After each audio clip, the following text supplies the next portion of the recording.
Hello,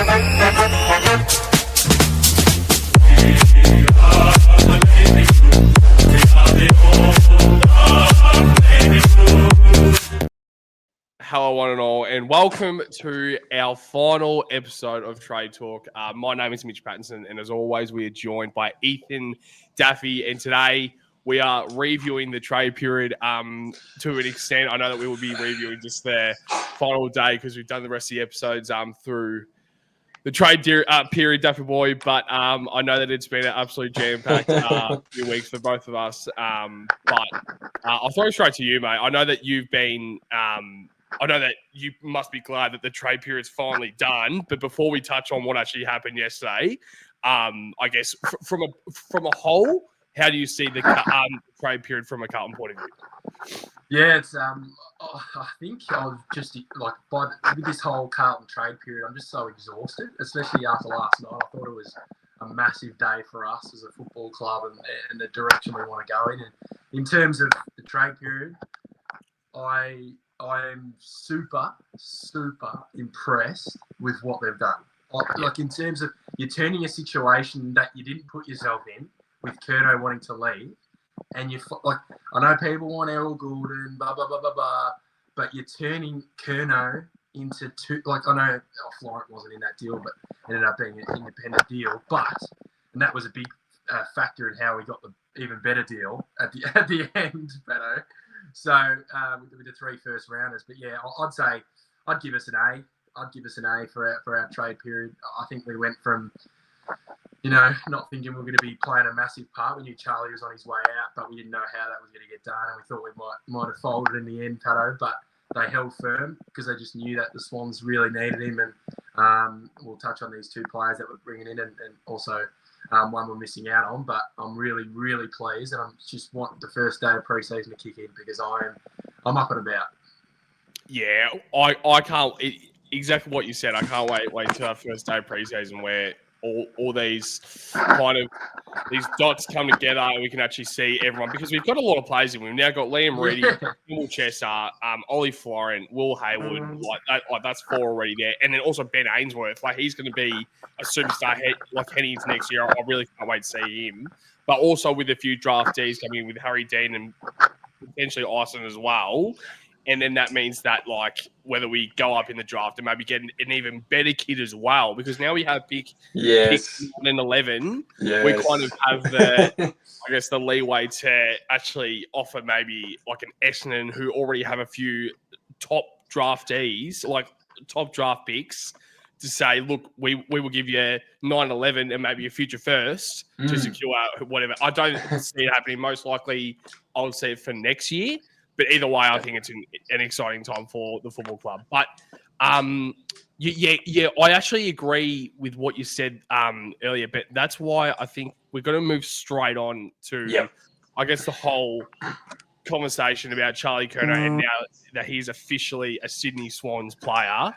I know that we probably didn't really want to spend too much time on it, but I guess at the end of the day, like he did spend 10 years at the football club. He was a much loved player. I'm sure for 90% of the Carlton audience and supporters and members, he would have been by far top 3, if not their favourite player. So we need to give some credit, but I think we also need to be a little bit unfiltered here and say how we really feel that now that he's a Sydney Swans player, as you said perfectly, he has left us in the dark. He was speaking to other clubs throughout the season. When he's a contracted player, he was calling journalists when he was going to visit Sydney HQ saying, come on down at this time. I am still a Carlton contracted player, but don't worry, I'm going to be visiting the HQ of Sydney Swans. It's just, I just think it's probably one of the worst stories I've ever seen in the history with the way that he's behaved. But I'll throw straight to you, Dave. Your kind of thoughts on Charlie Curnow and his career at Carlton, because we all have to say, and we all have to give him like a bit of a nod of the head that he was very good for many years. But more importantly, about how now he's a Sydney Swans and how he handled this situation. Yeah, I'd say it's probably a first situation of our lives where a player is turned from the most loved to the most hated player probably in Carlton history, to be honest. I think it's got to that level now. Yep. And I think it's rightfully so. I don't want to go full go into the bloke. But yeah, like 10 years at the club. He definitely had his, I'd say, a lot of ups and downs, to be honest. You know, he had the drink driving on draft week. We picked him up, gave him the opportunity to play with his brother, and he had those knees that were probably a few of them were you know, playing basketball, slipping on tiles, give him an opportunity. And then he, you know, obviously probably pays it back to us over those next probably 2 years in 22 and 23. But yeah, it's a bit of a, I don't know, it just leaves a bit of a sour taste in my mouth because I don't want to just focus on the negatives, but it's pretty hard not to, in my opinion now.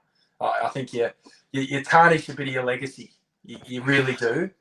You really do. And you look at guys like, you know, we always bring this guy up because I think he's the perfect Carlton man in Patrick Cripps. But, you know, he'd never do something like that. He would never do that. He's always a team first man. And, you know, both of us sometimes put him under the spotlight, whether it's leadership or just because we want the best for the club. But we know he wants the best out of himself and out of the club. So, yeah, it's a bit of a sad ending, I think. But yeah, it's got a bit of I think it's going to give the club a little bit of fire in their belly next season, Pato. That's just my thinking, from the coaches to the players, the incoming players going, well, there's a guy who doesn't want to fucking be there. And these guys want me. Whether you're Liam Reedy, whether you're Ben Ainsworth, Will Hayward, Ollie Florent, the Swans let them go. Two well-loved and well-respected players of the Sydney Swans, Pato. And they've just gone, nah, we're going to have to get you out of the way because we're getting a guy in who we think's going to win us a premiership. And that's the risk you take. But it's a massive risk, Pato, because holy shit, it could just jump on top of him real quick if it does. If it could go real sour real quick. Yeah, but it also could go the other way where it's like... Absolutely. They could be winning premierships and Charlie Curnow could be winning 3 Commons. But I actually... Because, all right, I will be honest. Last night when the news came out, I was devastated. I really was. I was devastated. I was like, and we want to touch on the deal, and we're going to touch on the 2 players very soon, which I'm really excited about. But when the news came out, I was like, I was pretty sad because I'm like realizing that now Charlie Curnow won't be that centerpiece heading into the forward 50 for 2026 at Carlton. It did make me a little bit nervous, but I don't know what. I'm just hearing the way that Will Hayward speaks, hearing the way that Ollie Florent speaks, and then looking at like a few posts of Patrick Cripps, just seeing, I think it was Blues AFL posted a photo of Harry Mackay saying, this is your forward 50. It gives me goosebumps. It gives me goosebumps because this is your forward 50 now, Harry. Like, you've been fortunate where you've played with one of the other premier forwards in the competition with Charlie Curnow, and it probably has worked for periods of your career, but now it's yours, Harry. Isolate the fucking forward line and feed it into Harry Mackay. No more Charlie's crew or Charlie Curnow, like number 30 on the back. No. Put the 10 on the back. I'm so excited. And the last time that Harry Mackay has had a forward 50 to his own, what happened, Daffy boy? He won the Coleman medal.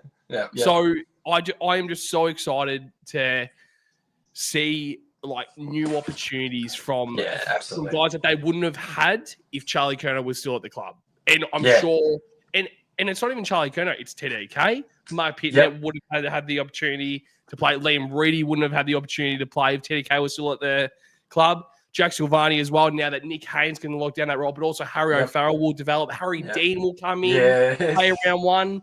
It's so exciting. But just quickly before we touch on the 2 players, Daffy boy, because I think it is an important thing to touch on, is the actual trade.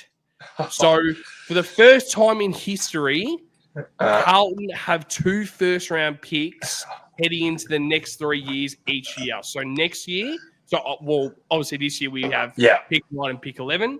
2026 we have our own first rounder, but we also have Sydney's first rounder, And then heading into 2027, That's we good. have our first rounder, and then obviously Sydney's first rounder as well. So for the people who don't know, the actual trade for Curnow was Hayward and the 3 first rounders, which was this year. So pick 11, 2026 first rounder, and 2027 first rounder. So that's why we have the 3 first rounders across the 3 years. Daff, I'll throw straight to you. I want to hear your thoughts about this trade. And I know I still feel like we can't win a trade, but I feel like at the end of the day, this is probably the best case scenario. I still don't like. You can't tell if it's a win. We would know if it's a win in 5 years' time. Spot on. But I think this is the best case scenario. And waking up this morning, I'm like, okay, I think Carlton is in a very, very good place. So I know your thoughts to an extent, but I want to hear it in a little more detail.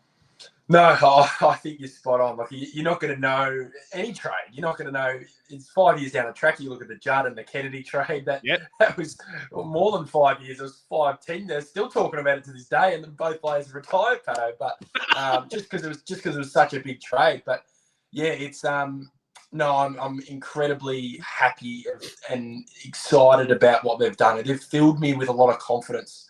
And like you said, you're not going to get. Well, you don't know if you've won or lost, but you're not going to get. Like, you're not going to get Errol Gordon. You're not going to get those higher players. We spoke about it early days, and that's just what you do as a supporter. But this is the best possible scenario, and it's a better scenario than I thought it was going to be at the start of yesterday. Because obviously we thought Florent would be involved. I loved how they did it independently, which actually made them pay more in the big deal, because Carlton knew that they were getting rid of Florent's salary to free up the salary for Curnow. So they worked that really well. And like you said with the first rounders, Pato, the world is our oyster at the moment, because you go, it depends what we do with the ones this year. We might trade it for another future first next year to lock in Walker. Once again, absolute superstar. He's going to be in a competition that's going to be in our club. A father's son, Andrew Walker, he's Carlton blood as well. Carlton blood, he'll have the #1 jumper, no doubt in my mind. But just in terms of the deal, like 3 firsts and 2 well-respected and players who have played over 150 games for their clubs, for Sydney, being a part of, 150-plus games and, being a part of premiership tilts at the Swans and had impact. These aren't just players that you just go, like, I'm not saying they get, OLLIE Florent's going to set the world alight, but he will be playing round 1. Yeah. He'll be playing round 1. That's where my head's going at. Will Hayward's playing round 1. He's straight into that forward line, and I just think you get the players that can impact now, and you get the picks that you can, whether you use them for the draft. In my opinion, I think we make another play at Butters next year with the future picks, because now we've got 6. Why don't you could throw 3 or 4 or 3 future first rounders at Butters next year. Oh, obviously you will lock up Walker as well, but you can do both now because of the amount of picks we've got, Pato. So it's exciting times. I'm really, really pleased with it. And like you said, with Hayward and Florent, really, just they're filled me with confidence in the way they've spoken. I know it's just words, but they're going, we want to have it, work well together and get this, club back on its, get back to where it belongs. And they would be excited to be at a club like Carlton. It's a massive club. It's a massive opportunity. And we've got a premiership drought that we need a break. They want to be a part of that. I know that they wanted to be a part of the Swans, drought-breaking premiership, I guess now. It's been 13 years. But now it's a new opportunity. They're 27 years old, heading into their peak. And I feel like we will get the best out of them, because I think they will be even more important players to our structure instead of how the Swans use them this year. Not saying they didn't use them, but I think they'll be more integral. Look at George Hewitt. Look at Nick Newman. Like, remember when we got them, we're like, nice handy gets. But it was just like, now look at them. Yeah, they are crucial. Best and fairest winner, and Newman came second twice. So you look at these two and you go, I'm really pleased that Florent now has the opportunity to get back to his best as well. Yeah, I can't wait. And when I think it was OLLIE Florent who said it in his message, and he just said that he's now reuniting with Georgie Hewitt, one of our favourite Staffy boy, and then also Nick Newman. It's like, that's so exciting. And it's just like, hearing them speak, and I'm like, fuck yeah. Of course, actions. We're not here saying the words are going to win us the premiership. No, mate. I just want words. But it's like, I just want words. We'll win the words premiership. That's how bad we're going. Lift up the bloody alphabet cup. But like in terms of like you said, with the words, they're more than words. They seem like the buy-ins there. And you know what caught out to me? You know the biggest thing that caught out to me in these two speeches? They both mentioned Michael Voss. Yeah. And everyone's saying, oh, Charlie had an issue with him. All the players hate him. We've got two guys who've been a part of a very good program at the Swans under Longmire saying that. So that's what all I need to know with those two. I know there's going to be a full buy-in, and Willie Hayward's going to kick 4, isn't he, in round 1? He's going to kick 4. We'll clip this. We'll clip this, right, for round 1. They'll both play round 1 in a win, and Will Hayward will kick 4 and over-celebrate every goal. Oh, Dapper Boy. Picture this. I just had a vision come in my mind. I reckon, when does the schedule come out? Oh, like November, start of November? I reckon November 7th. I'll just get a call from Andrew Dillon on Bargains chat saying, Pano, prepare yourself and tell Daffy to buy some tickets as well. Yep. Because the opening round, the first game of the season, is going to be the Sydney Swans and the Carlton Football Club. And it's going to be Will Hayward taking on the Swans. It's going to be Charlie fucking Curnow taking on the Baggers. I can see it happening. Yeah, That means that maybe Charlie will kick the first goal, maybe 2. Yeah. Grab the jumper. That shit jumper. That fake rubbish. Yep. And then I'm sure Noel Fisher is watching this right now as well, by the way. So, Fish to you. Fuck you. Holding the jumper. And then out of nowhere, the Baggers will get some momentum. And then Will Hayward will kick 17, mate. Yeah, he knows how to play that ground. He knows how to play that ground. Mate, I just had a vision. As soon as you were speaking, I'm like, I'm excited. I'm excited. But before we touch on, there was something that I was about to say, but I lost my train of thought. But if I think of it again, I will ask straight after. But I think we're going to now move on, Daffy Boy, to obviously the Will Hayward and OLLIE Florent is joining Carlton, if you haven't already noticed in this video. But I guess just a quick word more now about these two guys, Daffy Boy, and how excited you are heading into next year, but also what type of role you think they will be playing. I know that Will Hayward most likely will be playing in that Charlie Curnow role, but to a smaller extent, I think heading into next year with a small forward line would really help our players. And we've always said that, but he's not small. That's the thing. No. He's like a small forward. He's like 186 centimeters, I think. So that's not small. No. I think that's a promising thing heading into next year, that he probably is that Charlie Curnow player, but he doesn't need to be taking the clunks. He can now be the crummer and actually kick. Like I've seen so many highlights of Will Hayward kicking goals like that.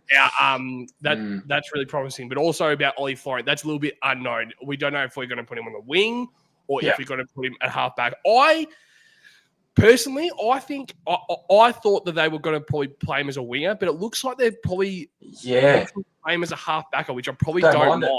But I'll throw straight to you, mate. Like, these players now actually focusing on these two players alone, how excited you are for next year, but also what type of role you think they'll be playing next year. Yeah, super, super excited. And what's excited me most about these players, I got a message from Fish who you just said, take care of him. It's like, Jesus Christ. When you're not in, like we have players who we really, really love. Like, I feel like externally Harry Mackay is a bit of people make a joke out of him just because of his past, but we love him. Like, he's Harry. Like that's that type of, that Carlton love for Harry. We're always going to love him. Win, lose, or draw, if he performs bad or he's injured, or you know what I mean, like that love. So I completely understand where they're coming from. And first of all, seem like great characters to be coming to a club. And Hayward was targeted by us last year, so we get him a year later, Pato, which is actually fantastic because I know we spoke about it. It was a bit disappointing that he didn't choose us. And at the time, you look at where the Swans were at. They were top of the ladder. Longmire was still the coach. And they were about to make another grand final, which they ended up doing and losing, of course. But really pleased with both of them. And in terms of their roles, Hayward, like you said, he's not a small forward, but can take a grab, can get the ball on the ground. He's exactly what we've needed. You look at Ainsworth as well. Like, they're two guys that fill those two roles. We've been dying out for Pato.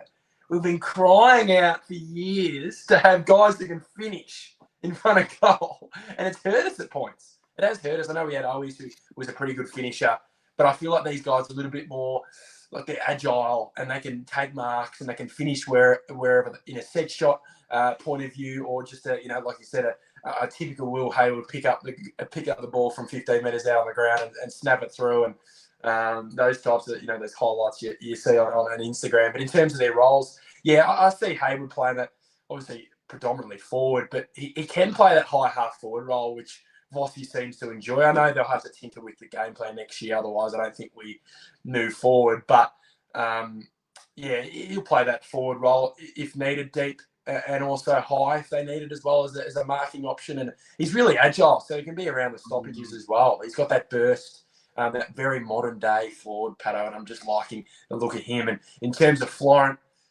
how good is our halfback and wing depth now? Can we just say that? Like, we've had, I know we've had a lot of halfbacks come through, and I think we have a lot of them, to be honest. Yeah, heaps. But that probably puts Jordan Boyd right at the back of the queue now with Florent. Puts pressure on Akers in the wing role. Like, this is exactly what we're after. I know Adam Sard's 30 now, so he's getting to the back. I know he's still probably in his prime, and I feel like it's hard to judge his performances last year because I feel like we were just playing a really terrible way, weren't we? Like, it's really hard to judge on that season, but yeah, the depth's really good, and I'd like a Florent off halfback. Yeah. I know people are saying his stats in terms of fifth worst ball user, but I feel like he can be a good ball user and that kind of drive off halfback for us, especially now we have a smaller forward line. So, and then him and I'm sure him and Will Hayward work well together, so they'll know each other's strengths when Ollie's feeding it to him at half forward on grand final day. Who's the other team that we're playing against? Sydney. Won't be Sydney. Charlie can't kick goals in finals. No, I don't know. It might be. I've Brisbane. always had them on. Yeah, I think we knock them off and stop their three-peat. But no, I just want to play finals next year. That's my initial goal. I think that's somewhere we can get to, and then hopefully it's a building block for years to come. Yeah. No, well said. Very well said. But just looking at the kind of the back line as well. So I think the back line is quite set with obviously Wiedering and then Haynes, and then if we have also Lewis Young as another key back, and then the half-back flankers will be Nick Newman, Lockie Cowan, Adam Sard, Ollie Florent, and then in the middle you've got probably to start maybe Akers on the wing, Walsh as well, Cripps, Chera, Hewitt, Mark Pinnett start in the ruck. But I guess the forward line is now a little bit more like how they kind of line up. Like you would expect it would be Mackay to be the centerpiece, and then alongside would be Ben Ainsworth, Will Hayward. But then it's like Ashton Moyes down there as well, Jesse Motlop, Frankie Evans. Yeah. Like there's a few guys now that are kind of in that sort of bracket where we've been asking for a few like small forwards. But now it's like, well, now we actually have a few because we also have Will White, who most likely will get a contract extension as well. Also, Flynn Young is another guy, but we know that they can also play out the ground. So I just think it's an exciting time for everyone, but also Jagger Smith as well can play in the forward line as well, and I can't wait for him to play next year. That's another sort of high draft. Exactly right. Like he's playing in his first year. I mean, he's playing in his second year, but like he hasn't even played his first game yet. So that's another exciting sort of prospect to look at for next year, knowing that we have a guy like Jagger Smith coming into the lineup. But I guess just like looking at the forward line, is that how you kind of see it with Mackay being the centerpiece and then Ainsworth and also Hayward and probably maybe Motlop and maybe it's Evans and maybe it's Moya? Or like how are you kind of seeing that forward line at the moment if you were to guess it? Yeah, I think your three locks are Harry, Hayward, and obviously Ainsworth. I'd like to see Jagger Smith play a half forward role where he rotates in the middle. I think we can get real impact out of a guy, especially in his first year. I feel like we've got the wing spot locked in. Not saying he can't play on the wing, but I feel like I'd rather him in and amongst it in the forward line, and having that impact forward of the ball. And I really want to see how he can, finish off his work as well. I know he's a goal-kicking midfielder in his time in the talent league. So yeah, with those three, Moyer's I think definitely a part of those plans. Zach Williams, in there as well. So he's another one who will be in there. So it's really, really pleasing. Motlop, of course. So now there's 5 on the bench. So that'll be interesting to see how we utilise that. I know it looks like St Kilda will be utilising that with the 2 rucks that they're going in with, which is quite intriguing, but they're committing to it. And, I think I always respect a team that I don't respect St Kilda as a whole, but I respect the way that they are just committing to what their plan is. They don't care what people think. They don't care. Like, it's got to that point now with them. It's like, well, they finished below us last year and they want to improve. So they've got to do something to improve, and clearly that's what they're committing to. So it'll be interesting to see if we play 2 rucks. I think the 5th option on the bench might even open up a spot for a Hudson O'Keefe to play as that forward ruck, but also if because Pito is not necessarily great at forward. Imagine 5 on the bench, Pato. He doesn't have to play forward. Doesn't have to play forward at all. So it opens up different avenues for me. But yeah, those are the players that I think will be in and amongst. Obviously, Frankie Evans will be amongst there. But if he's not locked to get a game, I think that's a positive. Yeah, I can't believe I forgot Zach Williams, because he's probably the other, probably behind Hayward and Ainsworth. He's probably the next guy who's locked in. So he's another guy that can seriously be massive next year, knowing that you've now got support from Hayward and Ainsworth. He's going to go up another 10-20% as well. So, David Boyd, before we wrap up this video, I just thought that we would very quickly touch on a bit of an unfortunate case from yesterday, and it is obviously Buku Khamis with the no deal. So it looked like when we made that trade with Hawthorn with the picks, it looked like most likely when we got, I think it was 31 in return, that was going to be enough to secure Buku Khamis, but it obviously wasn't. So I don't mind it from Western Bulldogs if I'm being honest. I think they held firm. We won't even touch on their whole Essendon and Hawthorn situation with Zach Barrett. I think that's a different level of holding firm. But I think the Dogs, I think they actually played it quite well. He's a contracted player. He's a required player. I think he will be playing a lot more football next year, if anything, because I think he played 18 games this year.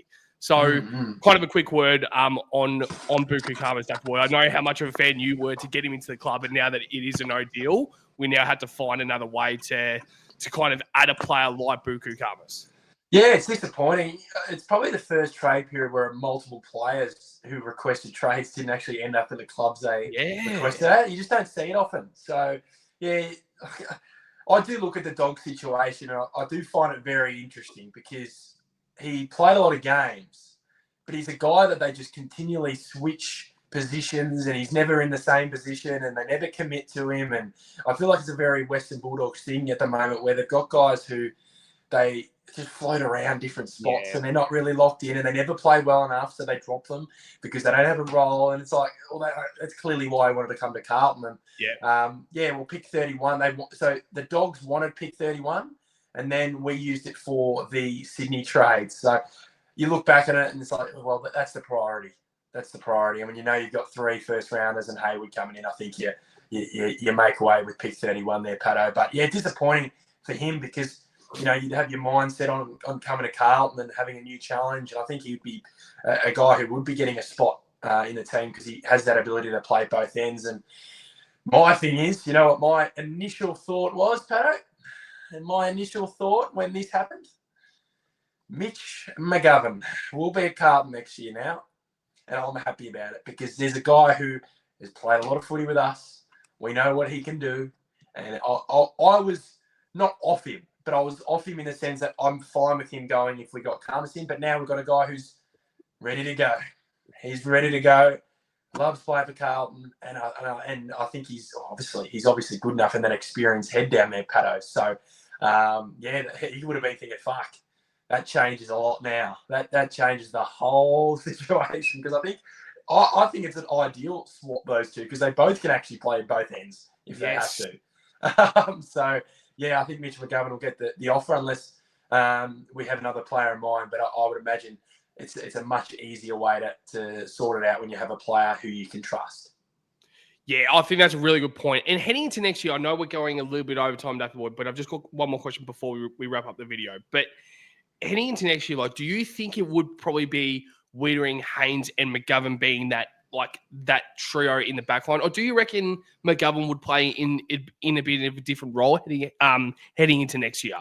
Yeah, it's an interesting question because obviously we lose the key forward. Do you opt to go a gov up forward just to provide that marking option? I'm not sure. I'd rather him a defence, but he does have that ability to do that, and I know Brody Kemp does as well. I think they'll commit to him forward because I think he played well enough to play forward. Yeah, spot on. I don't think he set the world on fire, but obviously he kicked a bag of 5, and he just looked like real. You don't want to just keep changing his role. Like, it's very similar to Khamis. They don't get enough continuity in their role, and people go, "Why is this guy getting a game?"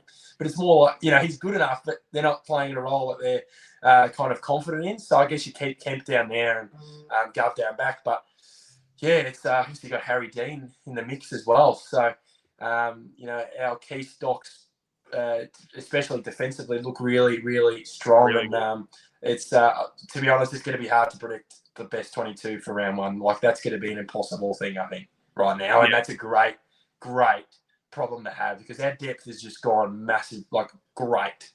Ainsworth, Hayward, Florent, Reedy, like Chesser. Yeah, like that's just 5 guys add depth immediately. Yeah. Like, immediately, which is just great. Yeah. And I think we aren't even speaking about, but Harry Lemmy as well could be re-rookie. So he could be re-rookie like Harry Lemmy to an extent. I don't see that. I think he's gone, yeah. Yeah, but that could be an option as well because we know that he could be good enough to play as a key forward, but who knows? But Daft Boy, that is obviously the last trade talk episode of this year. So it definitely was a big success, I think, from a Carlton point of view. But before we wrap up the video, is there anything else you would like to touch on? No, it's been good to hop on. We both love this time of year, so it's even better when your team's pretty active in this space. So, yeah, it's been good fun hopping on with you, Pato, and it's been good to hear everyone's thoughts and people's positive feedback and all sorts of feedback. We love all sorts of feedback, and we'll definitely go around this time next year for trade talk. Hopefully it's a little bit quieter because hopefully we're playing good footy and we don't have to go too hard in the next trade period, but maybe we look at a big fish next year. But yeah, we've got the draft coming up. Obviously, we've got a couple of father-son and academy boys. So, and obviously picks 9-11, plenty to play out with that. Obviously, you can still trade those picks now. Yes. So, do they push into the top 5, or you look at Nick Austin? He's got plenty up his sleeve, I feel like. So, really, really pleased with the outcome. And oh man, I just want fucking round 1 to come right now. I want that first training session Instagram post on the Carlton socials to come out, so I get a little bit too excited and picture Paddy Cripps lifting up the cup. Oh yeah, fantastic vision. I can't wait for next year to start. But yeah, no, well said. I mean, as you said, I think it's actually right about Nick Austin because I think he has a good track record about moving up in the draft. So who knows, he could have another trick up his sleeve heading into this year, definitely. But to every single blue bagger out there, make sure to like, comment, and subscribe on this YouTube channel. We will still be uploading a few episodes over the next few weeks. Because whether it's down to what we actually want to try and do, whether it's to do with draft, I'm sure we'll try and touch on those things when it comes. Absolutely. But also make sure to check out our socials so you don't miss a thing from the Carlton Football Club. But to you, Daffy Boy, and to every single blue bagger out there, the baggers!